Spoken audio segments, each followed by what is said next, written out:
We all know the story of Cinderella, right? She's that sweet girl with a wicked stepfamily.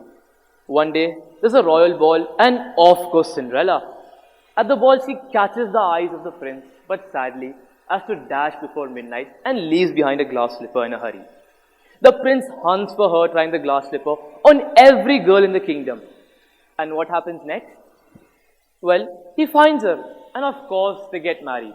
Cinderella escapes her miserable life and lives happily ever after. But what happens after the wedding bells fade? What happens after their married life starts? This is where the story truly begins. A question seldom explored in the world of narratives, a question that forms the heart of my discussion today. When we see such stories which are followed with happy endings, it fills us up with the idea that maybe one day our lives will follow suit.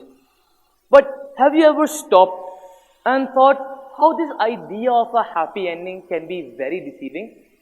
It sets up these really unrealistic standards, convincing us that life is always a bed of roses. But reality is not just a chapter, it's a complete book authored by no one but you. And that's the beauty in narratives.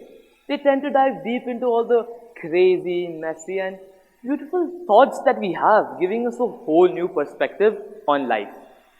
Whereas, on the other hand, narratives that deviate from general endings, they tend to offer us insight into one's life's complexities. It prompts us to contemplate deeper questions about oneself, one's fate, and one's decisions. Alright, you must be tired hearing me bash on how narratives end. But what exactly is my problem? What problem do I have with how narratives end? The problem? It's the influence. Let me explain. The ending of narratives can usually influence one of the two outcomes: hope or something else called false hope. The difference is very subtle yet very, very significant.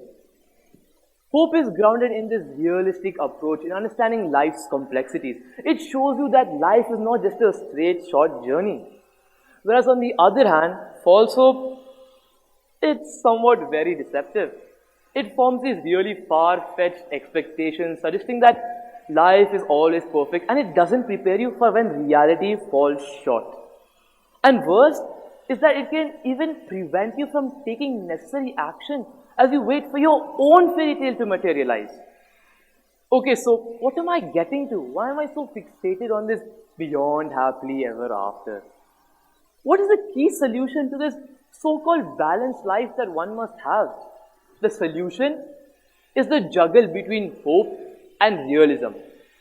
And to top it all off, the secret ingredient: informed optimism.